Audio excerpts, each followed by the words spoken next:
Nós vamos agora ouvir a palavra de Deus no instrumento do reverendo Nelson. Nós vamos orar com ele.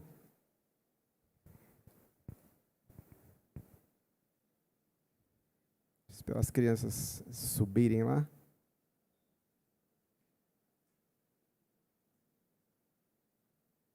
Vamos orar.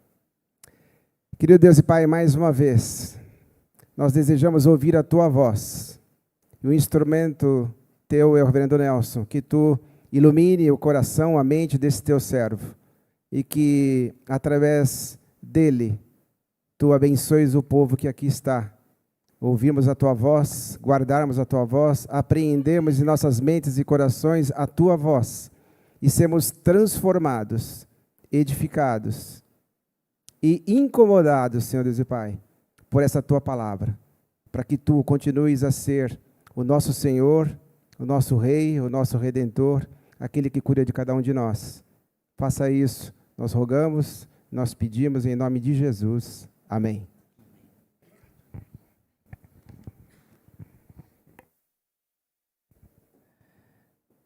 Gente amada do Senhor, mais uma vez que a graça e a paz do Senhor Jesus estejam sobre nós. Amém. Eu quero pedir que você já abra a palavra de Deus comigo, segunda carta de Paulo aos Coríntios. De manhã ouvimos o sermão de uma parte da primeira carta aos Coríntios, agora a segunda carta aos Coríntios, capítulo 6.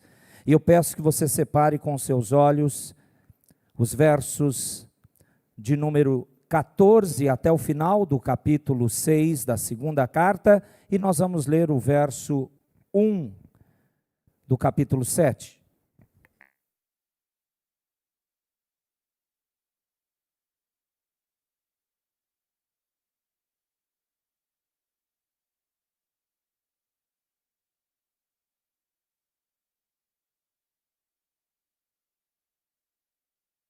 Segunda Coríntios 6, a partir do 14, e vamos emendar com o verso 1 do capítulo 7. Diz assim a Escritura, eu peço que você fique com a sua Bíblia aberta. Se você está usando seu celular, por gentileza, deixe ele no silencioso. Eu sei que não é de propósito, muitas vezes, e ultimamente os celulares estão tocando na igreja, e eu não vou dizer que é o diabo, não. Eu vou dizer que é um esquecimento nosso, acontece, já aconteceu comigo. Então, por favor, silencie. Ou se você está usando a Bíblia física, é tão maravilhoso folheá-la, então eu peço que você desligue logo esse aparelho de Deus. Para não falar outra coisa, porque a tecnologia Deus abençoou, então a gente é que tem que usar direito. 2 Coríntios capítulo 6, a partir do verso 14, atente à leitura. Se você lê e ouve bem o texto, o Espírito Santo já está ensinando você, ok? Nós já oramos pedindo isso, então isso já está acontecendo. 2 Coríntios capítulo 6, a partir do verso 14. Não vos ponhais em jugo desigual com os incrédulos. Porquanto, que sociedade pode haver entre a justiça e a iniquidade? Ou que comunhão da luz com as trevas? Que harmonia entre Cristo e o maligno? Ou que união do crente com o incrédulo? Que ligação há entre o santuário de Deus e os ídolos? Porque nós somos santuário do Deus vivente, como Ele próprio disse: habitarei e andarei entre eles, serei o seu Deus, e eles serão o meu povo. Por isso, retirai-vos do meio deles, separai-vos, diz o Senhor. Não toqueis em coisas impuras, e eu vos receberei. Serei vosso pai, e vós sereis para mim filhos e filhas, diz o Senhor Todo-Poderoso. Tendo, pois, ó amados, tais promessas, purifiquemo-nos de toda impureza, tanto da carne como do espírito, aperfeiçoando a nossa santidade no temor de Deus. Amém. Nós estamos terminando hoje com essa mensagem, a série do mês de março, intitulada Contra o Fluxo. E se você tem acompanhado e prestado realmente atenção, você tem visto isso. Cada texto é algo contrário à nossa sociedade, contrário ao nosso coração corrupto, à parte da graça salvadora que nos molda. Em cada uma das mensagens você ouviu isso. E fomos salvos para viver contra o fluxo de tudo isso. Mundo, pecado, coração corrupto. E esse texto é muito conhecido. Esse texto as pessoas usam para dar base. Olhe, não case com alguém incrédulo. Esse texto é usado para iluminar e dar diretriz sobre fazer negócios ou se envolver tanto com o incrédulo que isso pode gerar um problema enorme. Você, e quem sou eu agora para achar que você não está tão plugado na internet e não tem ouvido sermões e mais sermões sobre esse texto? Eu imagino que os crentes saem da nossa igreja aqui, imagino mesmo. E eu acho muito bom que isso aconteça. E de repente, eu vou procurar como é que o reverendo Augusto Nicodemos pregou isso. Ou o reverendo Hernandes, ou qualquer destes homens incríveis de Deus, eu procuraria como é que John MacArthur pregou isso. Ou Steven Lawson, ou o falecido presbiteriano, um grande professor que ele nunca vai saber, na glória eterna, de diversidade. Seja a diferença. Você tem visto o que o mundo está dizendo? Nós devemos abraçar todo tipo de coisas diferentes e distintas. Seja grandemente tolerante. Abra o seu coração, receba tudo isso. Não seja preconceituoso. Ok, está certo, Mas caminhe comigo para você entender o que Deus quer e Ele pensa sobre isso. Num mundo de diversidade, seja a diferença. Deixa o texto aberto. Você vai ver que tem 3 partes esse texto. Naturalmente, ele tem 3 partes. E a primeira começa do verso 14, vai até a parte A do verso 16. A segunda parte pega a parte B do verso 16 e vai até as citações do Antigo Testamento que Paulo faz até o verso 18. E a última parte dessa mensagem se encontra exatamente no primeiro versículo que eu li do capítulo 7. Pronto, você já tem as divisões naturais do texto para a gente compreender como é que nós vamos perseguir esse tema. E nós não vamos precisar, e aí eu peço que o nosso diácono Felipe fique atento, vai ter uma hora que eu preciso que você projete textos do Antigo Testamento que Paulo usou aqui, porque você precisa ler por que ele usou esses textos. Mas ele não copiou aqui? Eu quero que você leia o original. Eu quero que você veja como ele aplicou isso para nós, para a igreja de Corinto, e, portanto, o Espírito Santo aplica para os crentes de todas as épocas. Os irmãos estão prontos? Vamos então. Eu preciso pegar o gancho do bom trabalho de contexto do nosso irmão pela manhã, o presbítero José Antônio. Ele já trouxe hoje pela manhã o contexto da primeira carta, Paulo escreveu a esses irmãos de Corinto também. Ele trouxe já o contexto.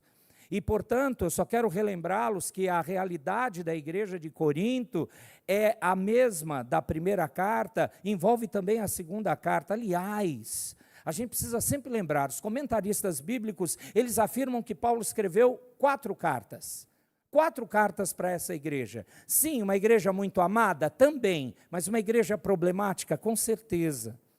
E as evidências você vai encontrar dentro dessas 2 cartas que aprove ao nosso Deus separar e preservar e chegar até nós. Quando você lê com calma as 2, você descobre que ele fala das outras 2. Por que a gente não pode achar elas? Papai do céu disse, nananina não. Então, vamos ficar com essas. Sendo assim, o que nós temos diante dos nossos olhos? Irmãos, prestem atenção. A igreja de Corinto era uma igreja que, apesar do seu contexto iniciante, fazendo lá parte daquele cristianismo nascedouro do primeiro século da era cristã, essa igreja, ela tem maravilhosas características que chamam mesmo a nossa atenção para os dias de hoje, para a nossa realidade presente. Isso não pode ser desprezado. Mas apesar, eu repito, da distância histórica que nós temos, você vai descobrir, e o Zé Antônio nos relembrou, anos 50 a 55, mais ou menos, a vivência e a escrita dessas cartas, 50 a 55 depois de Cristo, no meio do primeiro século da era cristã, apesar dessa distância histórica para nós, você vai perceber que mesmo os acontecimentos particulares dessa igreja, o ensino da palavra de Deus repercute para nós, crentes de outras épocas. Então nós temos que prestar atenção. Você precisa abrir os seus ouvidos ao ensino que Deus quer nos passar séculos depois, a partir desses irmãos, a partir do pastor deles, o apóstolo Paulo, e a partir das demandas, os encontros e desencontros que eles vivenciaram. Por isso que é importante essa carta, e principalmente a parte que nós estamos vendo. Portanto, a primeira coisa, para você compreender esse contexto, a primeira coisa é, qual que era o problema da igreja de Corinto, então? A primeira carta fala de tanta coisa, mas qual era, em resumo, o primeiro problema? O primeiro não, eu vou dizer mesmo com convicção, a raiz dos problemas deles, essa igreja estava se tornando mundana. Qual é o problema mesmo? Em resumo, em essência, da igreja de Corinto? Essa igreja estava se tornando... Exatamente. Muito perto do mundo, amando o mundo, não tendo dificuldade de pôr limites, isso pode, isso não pode, vivo assim, não vivo. Isto é, presta atenção, apesar dos dons, do trabalho intenso daquela igreja, apesar da evangelização, isso mesmo, por favor, não esqueça, a igreja de Corinto estava incrustada numa cidade corrupta, portanto ela estava no lugar certíssimo. Quanto maior o BO, mais o crente deve estar. Quanto maior as trevas, a luz precisa ali brilhar, isso mesmo. E eles estavam ali brilhando como luz. Jesus plantou essa igreja ali, abençoou o ministério evangelístico do missionário apóstolo Paulo. Amados, apesar do momento histórico lá da existência dessa igreja, nós podemos chamar a igreja de Corinto de uma igreja que era dinâmica, era uma igreja atuante. Queridos, os membros dessa igreja tinham dons, muitos dons. Portanto, não era uma igreja totalmente mentirosa, falsa, corrupta, mas era uma igreja verdadeira. Era uma igreja de Cristo, sim, mas ela tropeçou no seu orgulho espiritual, ou melhor dizendo, ela deixou as bênçãos espirituais e as capacidades espirituais do Espírito Santo que estavam neles, ela deixou essas coisas boas tomarem um vulto, um tamanho tão grande, que em vez de apontar para a glória de Cristo, começou a apontar, e eles usaram assim, para a glória deles. Esse foi o problema disparador do mundanismo na igreja de Corinto. Foi essa a questão. Esse é o ponto. Talvez agora você entenda por que aqui Paulo fala, no verso 14, está olhando aí? Não vos ponhais em julgo desigual com os incrédulos. Uau! É uma igreja, Paulo. É. Esse era o problema deles. Dessa forma, amados irmãos, prestem atenção aqui, por favor. Como, ou semelhante à igreja de Cristo hoje, vivendo num mundo tão corrupto quanto era lá a cidade de Corinto, naqueles anos que eu falei, 50, 55 depois de Cristo, portanto, eles estão lá no meio do primeiro século da era cristã, nós também precisamos acordar para questionarmos se não estamos caindo no mesmo erro. A gente precisa, isso aqui é um alerta, a gente precisa abrir os ouvidos, abrir os olhos. Na verdade, a primeira carta lá aos Coríntios, eu preciso relembrar umas coisas rápidas. Paulo, ele mostra lá a necessidade daqueles irmãos de aprenderem, por exemplo, com os erros do Israel do passado. E eu estou aqui trazendo na mente, só para você lembrar, eu estou me referindo aqui, um exemplo apenas, a primeira carta de Paulo, capítulo 10, a 1 Coríntios, capítulo 10. Ele trabalha exatamente isso. Aliás, rapidamente, diga-se de passagem, em 1 Coríntios, no capítulo 8 até esse capítulo 10, Paulo está discutindo sobre a liberdade cristã. Era o calcanhar de Aquiles deles. Eu sou livre em Jesus, fui liberto, então nada mais me domina, portanto, brecha para o mundanismo, e no caso de alguns, eles caíram totalmente. Mas eu tenho liberdade em Cristo. E eles tinham uma frase para mostrar o que eles chamavam de amadurecimento da sua espiritualidade, ou como eles eram bons crentes maduros, digamos assim. Eles diziam assim: todas as coisas me são lícitas, porque eu sou de Cristo, porque eu sou da igreja, etc. E aí Paulo, por 2 vezes lá naquela primeira carta, ele repele esse ensino dizendo assim: vocês falam, todas as coisas me são lícitas, não é? Mas presta atenção, mas nem tudo convém, ou, mas eu não me deixarei envolver, isto é, ser dominado por nenhuma dessas coisas. Você percebe? Percebe que compreender assim abre portas para o mundanismo, adentrando a fé, a igreja? Muito bem, e isso aqui que eu acabei de falar é apenas um detalhe de todos os embates bíblicos da prática cotidiana, lá da vivência desses irmãos lá de Corinto. Eles estavam equivocados, é claro, eu acho que você já percebeu isso. Eles estavam mais abraçando o mundo, mais aceitando as questões mundanas e vivendo isso dentro da igreja. Isso, as duas coisas, exatamente. Eles estavam fazendo aquela mistura entre vida santa e vida promíscua. Eu não estou exagerando na palavra, eu estou pegando exatamente como Paulo usa. E eles achavam o quê? Que estava tudo bem. Tem vezes que eu leio as cartas aos Coríntios e eu não vejo batistas ali não. Não vejo assembleianos, eu vejo presbiterianos ali. Porque eles diziam assim: fui eleito de Deus. Ele me predestinou. Talvez eu fico ouvindo ali, me dá uns ecos de eles falando assim: eu não sou arminiano. Jesus me aceitou, penso o quê? Então, aí é que era o problema. Não tem problema eu viver de qualquer jeito aqui, não tem. Aí eu imagino um Corinto falando assim: Jesus disse, ninguém vai arrebatar as suas ovelhas da mão dele, pensa o quê? Não tem problema, no caso deles, se envolver com os ímpios, participar de algumas festas lá, das idolatrias deles, comer carne sacrificada, era o problema deles, da época. E eu fico mais sério, gente, é sério. Nessa hora, talvez os batistas, os assembleanos, ou qualquer outra igreja que eu ouvir, vai dizer: amém mesmo, pastor, é isso aí. Também vejo presbiteriano ali.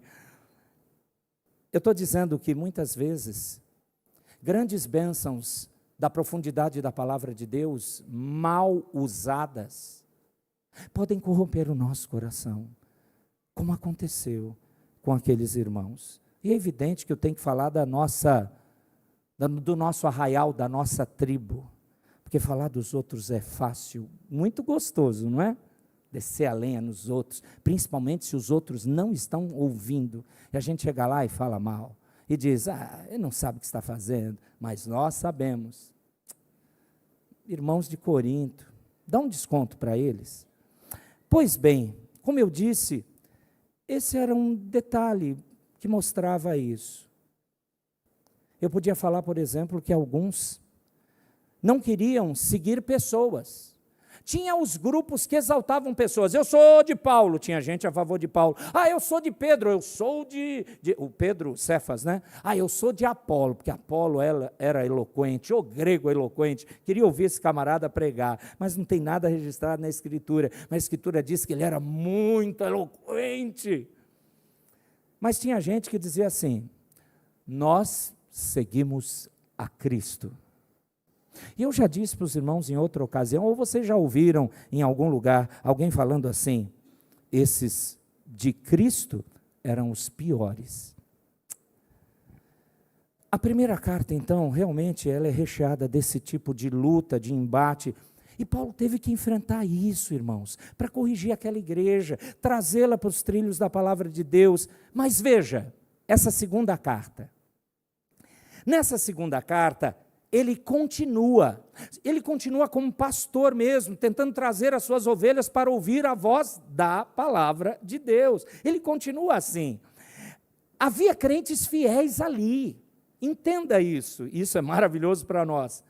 Isso não há dúvida alguma. Aliás, louvado seja o nome do Senhor, em todos os tempos, em todas as épocas, sempre existe um remanescente fiel. Sempre tem um povo verdadeiro, aleluia. E você devia dizer aleluia, porque se você diz aleluia, você faz parte desse povo fiel. Ah, tá. Por quê? Por quê? Simples, a perseverança dos santos, firmes no meio das lutas, independente da época, é por isso. E é por isso, irmãos, que aqui nessa segunda carta, Paulo está num tom mais pastoral ainda. Espera aí, ele mudou? Não. Ele foi pastoral na primeira, leia lá de novo.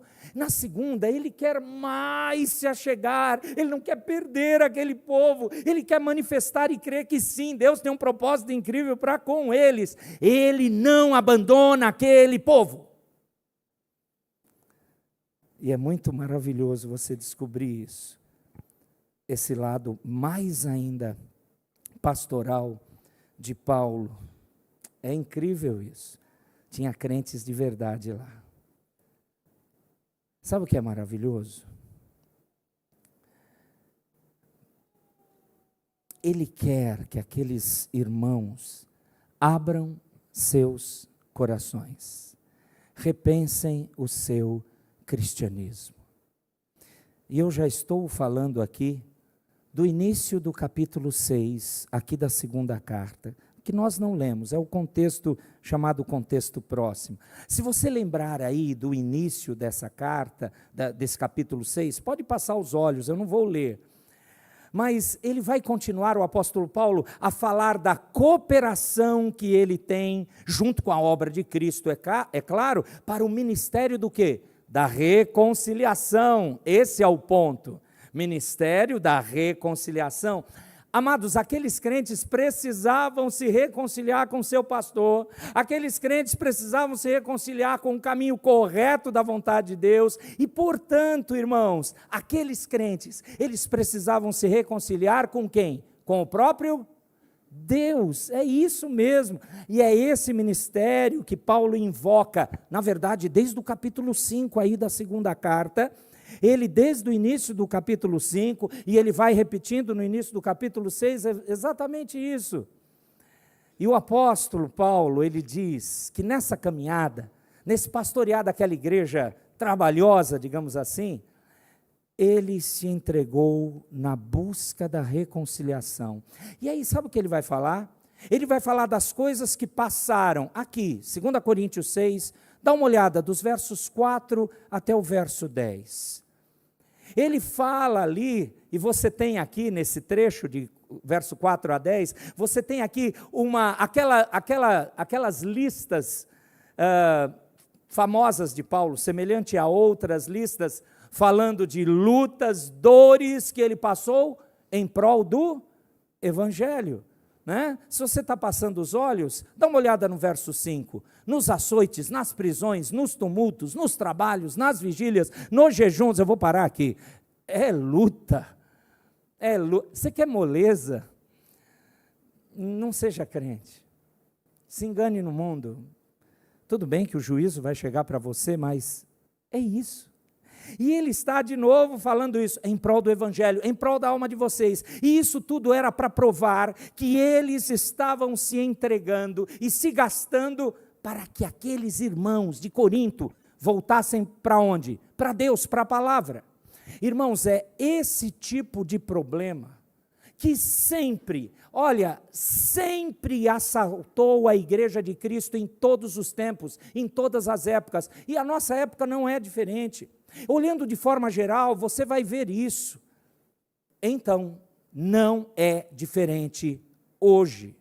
E é esse o pano de fundo, aonde ele, agora dos versos 11 a 13, pertinho do nosso texto, eu ainda estou me referindo aqui ao contexto próximo, isto é, a segunda carta aí, capítulo 6. Então, desses versos 11 a 13, ele ali fala desse coração aberto. Passa os olhos, veja se não é isso. Esse coração sem limites para caminhar com aqueles irmãos, ele quer abraçá-los, a fim de ajudá-los, não importando o tipo de luta que eles estavam vivendo, não importando os pecados que eles tinham cometido. Claro, isso não quer dizer, e a gente vê isso no texto, primeira e segunda carta, aliás, isso não quer dizer que ele ia passar aí um pano, apenas esquecendo o pecado deles, e aí vamos começar do zero. Não era nada disso. Era tratamento, amados. Tratamento para ver o retorno ao caminho do Senhor, rever as posições da prática bíblica na vida deles, para levá-los verdadeiramente ao arrependimento e, portanto, reconciliação. E isso, a partir da reconciliação, manifestar ou resultar na obediência ao Senhor. É isso, é para isso. Então, por favor, pense por um pouco nisso que eu acabei de afirmar.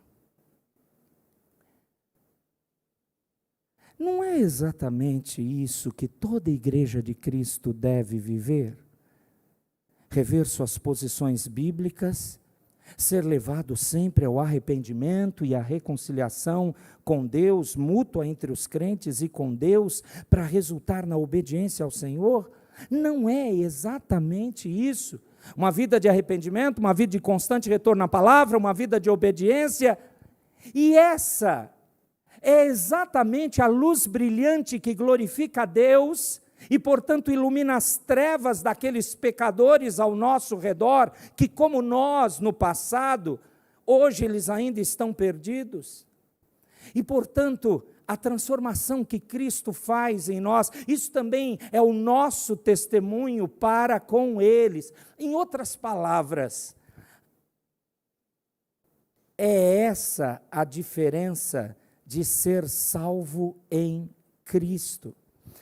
Em resumo, é o seguinte: não é essa a razão de termos o ministério da reconciliação que Paulo tanto está aqui falando, demonstrando com os irmãos de Corinto. Não é exatamente isso que eles deveriam demonstrar em relação ao mundo. A vida transformada deles leva aos incrédulos a sabedoria, o conhecimento que existe um caminho de reconciliação. Os incrédulos iam olhar a vida realmente diferente deles. Esse é o propósito redentivo, aqui do lado de cá do céu, de Deus usar a sua igreja. Só que para isso acontecer, amados, eles precisam entender a diferença que devem viver, a diferença que têm que viver. Eles precisam compreender que, apesar do mundo ao redor deles, que em certo sentido é um mundo semelhante ao nosso hoje, é um mundo de diversidades, mesmo vivendo num mundo de diversidades, eles deveriam ser diferentes, não serem iguais a esse mundo. Bom, no início, eu falei que o texto era dividido em quantas partes? Então vamos lá. A primeira parte, nós vamos ver os questionamentos aqui. Os questionamentos são para entender a situação vivida por eles. Nós vamos verificar a realidade da vida deles, da nossa vida, em primeiro lugar. Depois nós vamos ver o que Deus quer, o mandamento de Deus, que na verdade são as suas promessas. E por fim, o que eles devem fazer, a forma de obedecer a esses mandamentos, que na verdade são as nossas promessas. Muito bem, primeira coisa, esses questionamentos, eu quero que você olhe aqui, verso 14 até a parte A do verso 16. os questionamentos. Existem questionamentos aqui, perguntas aqui. São perguntas retóricas, mas elas são importantíssimas, porque esses questionamentos são para entendermos a situação vivida por eles. Ou melhor dizendo, a situação que nós estamos vivendo. É a verificação da realidade da nossa vida.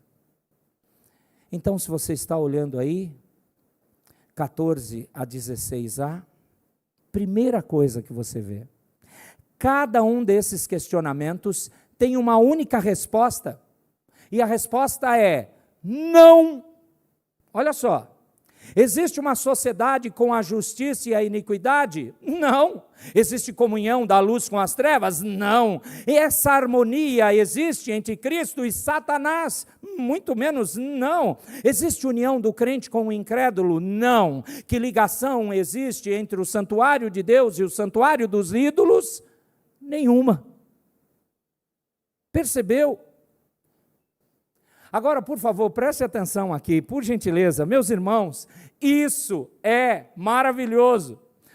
Eu fiquei prestando atenção na oração que o diácono Roberto Cabral fez, não é? Dizendo, Senhor, manda uma palavra que seja, a ideia dele na oração foi que seja acalentadora, né? Que acalme nosso coração, não é? E eu falei assim, Senhor, tem misericórdia. Porque o povo vai ler o texto, vai falar, pronto, lá vem reverendo Nelson com espada desembainhada, não vai sobrar cabeça no lugar hoje. Eu quero que você entenda. Sabe por que eu gastei aplicando o contexto próximo? Para você entender por que eu vou falar isso agora. Isso que Paulo está fazendo com eles e que o Espírito Santo está fazendo conosco agora nesse texto é maravilhoso. Por quê?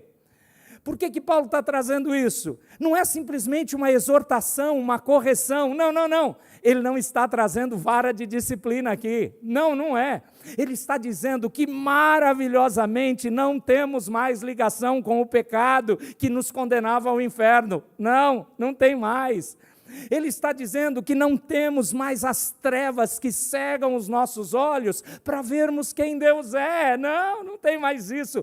Ele está dizendo que estamos agora nas mãos de Cristo e não mais nas mãos de Satanás. E, portanto, não há mais ligação da incredulidade do nosso coração com o domínio desse coração pela incredulidade, e muito menos ligação com outros incrédulos, não há mais. É isso que é maravilhoso. Os questionamentos aqui mostram o contraste. Você não é mais assim. O mundo todo está abraçando todo tipo de diversidade que, na verdade, se afasta de Deus. E nós, os crentes redimidos, nós temos que entender que Deus é que nos fez verdadeiramente diferentes para viver para Ele, agradar a Ele em todas as circunstâncias e em cada situação.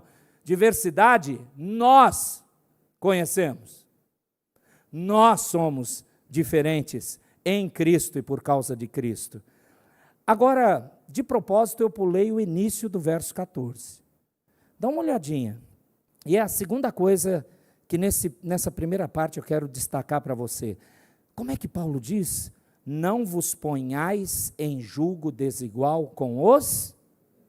Se você leu direito, não se põe em julgo desigual com o incrédulo. Sabe o que isso quer afirmar?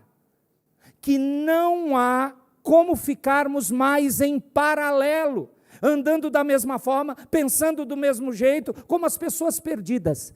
Não dá mais, não dá. Os crentes, por favor, presta atenção aqui, os crentes realmente salvos, eu até escrevi aqui, presta atenção nisso, já falei, porque é sério. Os crentes realmente salvos, os crentes que amam a Cristo, se arrependeram dos seus pecados. Você ouviu que a nossa irmã Maria Madalena fez na profissão de fé dela? Ela disse, não, eu me arrependi dos meus pecados, sim, eu creio que Cristo e só Cristo me salvou. Crentes redimidos sabem disso, vivem por isso, exatamente porque sabem que só tem um único caminho, uma única verdade, uma única vida, é Cristo. Esses verdadeiros crentes, eles não se amoldam mais na mesma carga, isto é, carga não, perdão, na mesma canga, porque julga aqui é canga. Não dá para você pôr, aliás, Levítico fala isso, não dá para você pôr um cavalo com um boi para arar um campo, ou um jegue com um cavalo, não dá. Coisas distintas, presta atenção, não dá. A ideia de Paulo é a ideia judaica, não dá.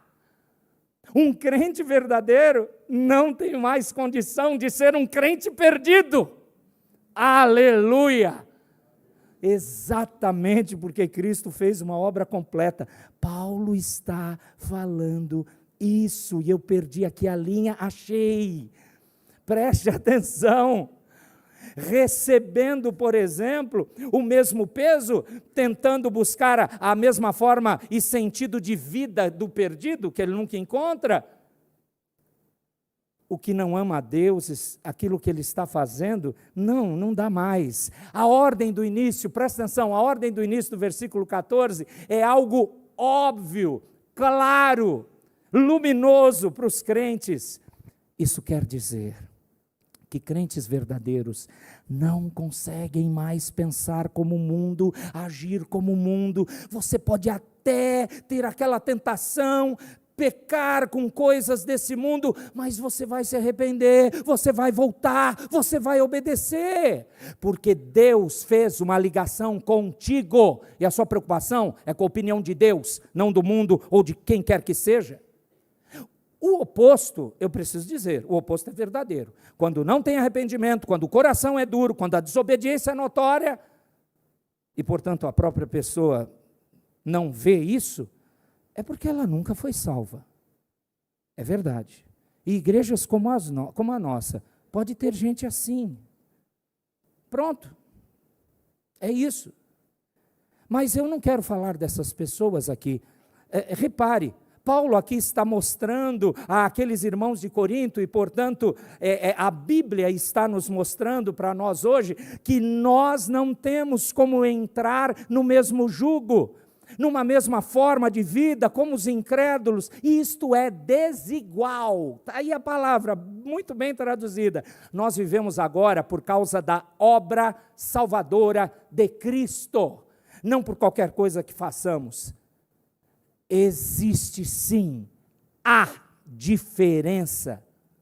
Esse é que é o verdadeiro sentido do contra o fluxo, que é a nossa vida. Nós somos eleitos, escolhidos para sermos santos numa nação, num mundo totalmente pecaminoso e sujo. É isso que dá glória a Deus. Presta atenção, eu vou usar uma frase do falecido pastor, pregador duro esse homem foi, Leonard Ravenhill. Depois você procura na internet, você vai encontrar. Ele dizia assim: Deus pega uma pessoa pecadora, num mundo pecador, retira essa pessoa desse mundo pecador e a santifica. E aí? Ele pega esse santo agora, recoloca essa pessoa nesse mesmo mundo pecador e a mantém santa. E essa pessoa santa no meio desse mundo pecador, ela não vai se contaminar, porque Deus quer que vivenciemos tudo dessa vida, nesse mundo pecador, mostrando qual é a verdadeira diferença, a diversidade real, só os crentes têm. Receba. Você fica aí preocupado, diversidade, na minha escola, diversidade, na minha universidade, no meu trabalho, só falam isso, e aí estão direta ou indiretamente falando que os crentes não são assim, são intolerantes, não prestam. Ei! Acorda. Só tem uma pessoa na face da terra que pode ser diferente desse mundo, alguém que foi resgatado em Cristo. É diferente. É diferente. Essa conversa da sociedade aberta, tolerante ao extremo, se fingindo abraçar a diferença, é mentira. Eu provo para você, porque quando nós vivemos a nossa diferença, como eles dizem, o mundo não nos quer. Nós abraçamos a diversidade. Mentira! Abraça nós. Deixa falarmos dos nossos princípios, ok? Deixa nas escolas falarmos que nós não queremos imposição de nenhuma outra religiosidade, porque fomos libertos em Cristo. Vamos lá, aceite-nos.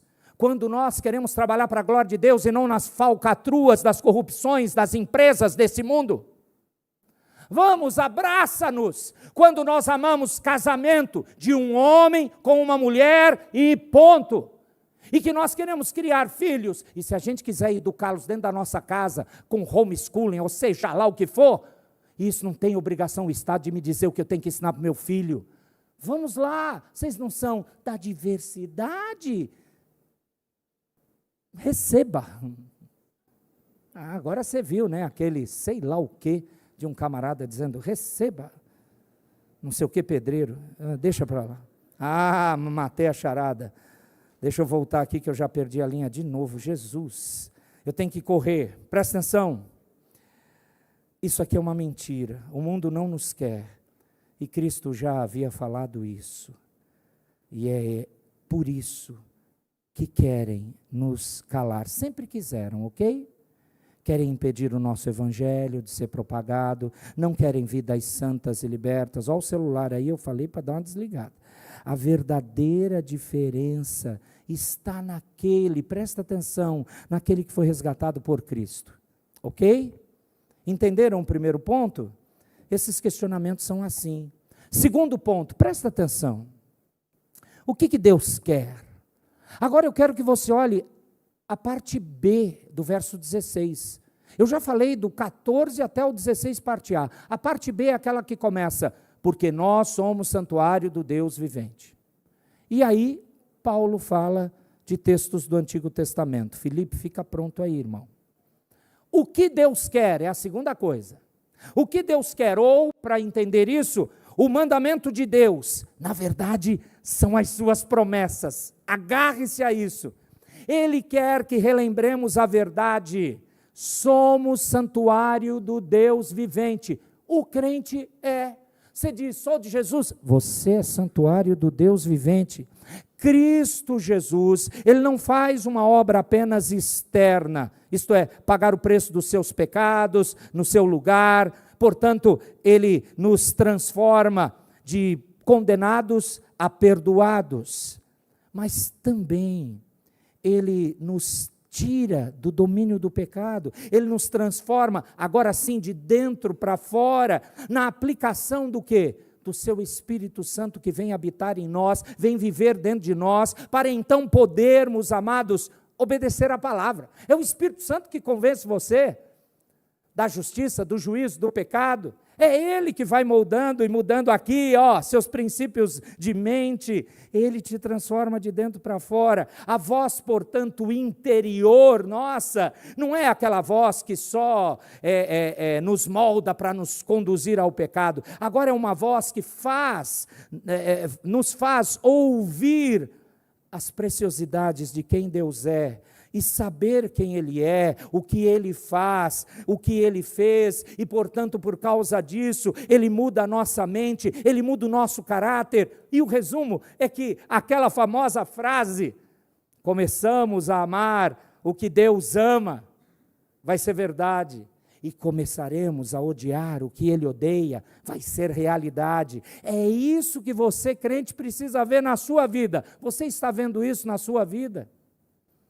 Porque esse é o crente verdadeiro, é viver contra o fluxo, e é dentro dessa verdade que Deus mostra as suas promessas. Não sei na sua Bíblia, na minha está até indentado, isto é, empurrado o texto aqui para o canto, porque sabe o que Paulo faz? Perceba aí, já final do verso 16, já é a parte C, digamos assim, até o verso 18, o apóstolo Paulo nos lembra e aplica o Antigo Testamento, e eu gosto de falar que ele aplica o Antigo Testamento sem dó nem piedade, ele usa mesmo, e sabe o que é maravilhoso no apóstolo Paulo? Ele não está preocupado aqui com os contextos das frases da onde ele tira, ele não está preocupado em será que isso encaixa ou não, não, ele está preocupado em verificar aqui quem disse essas promessas. Ele aqui está concentrado em quem falou ou qual é a base dessas promessas. porque em cada uma delas é o Senhor Deus, o Deus da aliança, o Pai glorioso que está fazendo a promessa aqui. Portanto, aqui nessa segunda parte da mensagem, o que o apóstolo está relembrando é o grande amor de Deus vindo pegar pecadores, é a grande misericórdia dele, alcançando aqueles que não prestam, é o grande e precioso Pai, resgatando quem? Seus filhos rebeldes, e que nem sabiam da existência dele. Aqueles que não têm noção disso, mas ele, o Senhor, vem até eles, para habitar com eles, para separá-los da destruição do pecado para si próprio, se tornando o pai que zela, cuida dos seus filhos, porque ele é o Todo-Poderoso e tem como fazer isso. E eu não sei se na sua Bíblia tem nota de rodapé, para você descobrir de onde é que Paulo tirou isso. Mas eu quero fazer uma questão rápida com você, por favor. O verso 16, Levítico 26, 12. É isso que ele usa, ele vai para Levítico, sem dó nem piedade. Olha o que Levítico 26, 12 diz. Andarei entre vós e serei o vosso Deus, e vós sereis o meu povo. Quem está falando isso? Deus, não precisa projetar. Mas em Ezequiel, portanto, quase no final do cativeiro da Babilônia, muitos séculos depois de Deus falar através de Moisés em Levítico, Ezequiel 37, 27, Deus repete de novo. Porque o povo esquece, e você também. Olha o verso 17 aí, está vendo o verso 17? Sabe de onde ele tirou? Isaías 52, 11. Olha Isaías 52, 11. Retirai-vos, saí de lá, não toqueis coisa imunda, saí do meio dela, purificai-vos, vós que levais os utensílios do Senhor. E aqui a profecia de Isaías, eu fui olhar o contexto, Paulo não olhou o contexto nenhum. Paulo estava preocupado em quem disse, mas o contexto é, esse povo, ele ia séculos mais à frente, ser jogado no cativeiro por causa da sua incredulidade, mas Deus está dizendo, esse cativeiro, esse quiprocó, essa quebradeira, é para santificar vocês, as vossas tribulações é para santificar vocês, e vocês vão ser assim, pessoas que vão ser retiradas do meio pecaminoso. Olha o verso 18, do nosso 2 Coríntios 6, o 18, olha, ele está usando ou 2 Samuel 7, 14 e 15, ou 1 Crônicas 17, verso 13. Eu fico contente só com 2 Samuel capítulo 7. Olha o verso 14 e 15. Eu lhe serei por pai, e ele me será por filho. Se vier a transgredir, castigá-lo-ei com varas de homens e com açoites de filhos de homens. Olha o melhor da festa. Mas a minha misericórdia se não apartará dele, como a retirei de Saul, a quem tirei de diante de ti. E isso foi falado para Davi, e Davi representava o Messias, e o Messias é o Senhor Jesus, e a obra dele, o que ele conquistou, ele falou e passou para quem? Para o seu povo. Paulo aplica isso aqui. Terceira e última parte. Eu disse que quantas partes eram? A terceira e última parte, eu não fiquei preocupado se os temas eram bonitos de você ler. Eu estou sendo textual. Ou expositivo, se você quiser usar isso. A terceira parte é, o que eles devem fazer? Ou a forma de obedecer ao mandamento de Deus. Olha 2 Coríntios 7, verso 1. É o último verso da mensagem. Lemos até aí. 2 Coríntios 7, 1. Está olhando? Muito bem. Primeira coisa. Aqueles irmãos e nós hoje, nós devemos fazer, ou o que fazer, o que nós devemos fazer, na verdade, para obedecer o mandamento de que nós somos santuários de Deus. Porque esse mandamento é o verso 16 do capítulo 6, a parte aí B, né? A, B, porque o C já é o texto dizendo, o Senhor então falou. Portanto, nós somos santuários de Deus. Então, como é que eu obedeço a isso? Nós devemos lembrar que a nossa obediência, ela está baseada em promessas. Tudo que lemos do Antigo Testamento são promessas. Quem as falou? O nosso Deus. Portanto, nós não estamos aqui pensando que nossa força, nossa capacidade, nosso desejo, nossas questões humanas vão nos colocar nesse patamar da diferença. A diferença de sermos realmente filhos de Deus, nós vamos fazer isso? Não, nada disso. A possibilidade que é real, que é factível, que é verdadeira, daquilo que a gente deve ser, isto é, obedecer à voz de Deus, está baseada nas promessas dEle. Ele dá o pano de fundo, Ele dá as condições.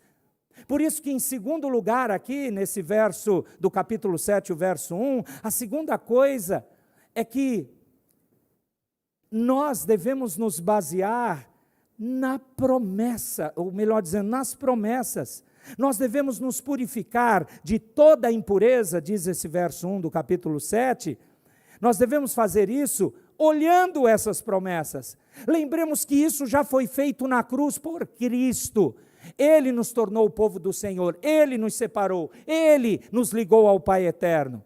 Lembremos que quanto mais estamos inclinados a usar os meios de graça, oração, leitura bíblica, prática dessa leitura da palavra, envolvimento com os crentes, isto é, estar ligado à igreja, apoiados nessa rede de proteção maravilhosa, que são os outros irmãos redimidos, que também foram resgatados por Cristo, isto é, usando esses meios de graça, é que dia a dia, enquanto vem a luta terrena sobre nós, é que nós vamos deixando mais e mais as impurezas, nós vamos deixar, vamos largar o pecado cada vez mais, até chegar à glória eterna. E veja o final desse verso 1 do capítulo 7. Aqui tem santificação. Santificação vem por temermos ao Senhor, por causa daquelas promessas. Quando você reconhece quem Deus é, então você o teme. Quando você se deleita, se alegra em Deus, então você o teme. Quando você vê a suficiência de Deus na sua palavra, e a palavra desse Deus, a suficiência dela, você o teme. Quando você não confia mais em si próprio, mas você se derrama e descansa em quem Deus é, na obra que Ele fez e continua fazendo, na certeza de que Ele salvou pecadores e continua a levá-los a serem mais redimidos para a eternidade, então você teme ao Senhor. Entenderam o texto? Viva assim. Quando você lê de novo esse texto, entenda isso. Nós somos a diversidade do nosso Deus. Feche os seus olhos, mesmo assentados. Ore ao Senhor. Pai, na verdade eu quero te agradecer, porque o Senhor me salvou, tem derramado salvação sobre a minha família e a família dos meus irmãos aqui, tem redimidos nessa igreja, e essa tua palavra foi para nós, para a gente não se largar no desespero, achando que tudo fica cada vez mais difícil, e não há nada que nos anime. Não somos mais desse mundo. Somos a verdadeira diferença. Louvado seja o teu nome por essa diferença. Nos preserve assim até o fim. Rogamos em nome de Jesus.